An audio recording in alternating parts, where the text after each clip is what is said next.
এটা কোনোভাবে এবং স্ট্রিক্টলি আমরা এনফোর্স করব।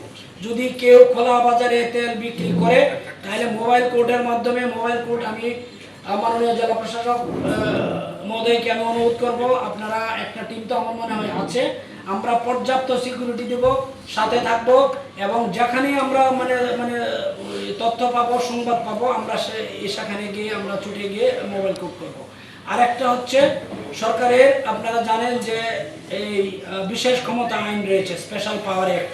এখানে স্পষ্টভাবে বলা আছে কালোবাজারি, মজুতদারি এগুলোর বিরুদ্ধে আপনার একদম মানে এই শাস্তি সহ এগুলি বলা আছে। আমি কঠোরভাবে এই জেলায় এই আইনটি প্রয়োগ করব।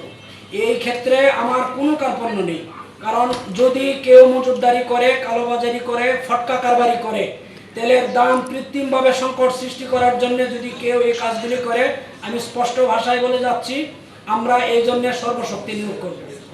এক্ষেত্রে এক বিন্দু কোনো ছাড় নাই কিংবা আমাদের শীতলতার সুযোগ নেই, কারণ সরকারের পক্ষ থেকে স্ট্রিক্টলি নির্দেশনা রয়েছে। এটা আমাদের শক্ত হাতে এই পরিস্থিতি নিয়ন্ত্রণ করতে হবে। আর একটা বিষয় হচ্ছে যে এই অবৈধ হুন্ডা যে সমস্ত আছে, এই যে আমাদের ডিসি মহোদয়ের পক্ষ থেকে একটি ঘোষণা আছে, উনি বলবেন একটা এই বিষয়ে, সেখানে ওনার একটা মানে এই কর্মসূচি থাকবে, এতেও কার্যকর হবে।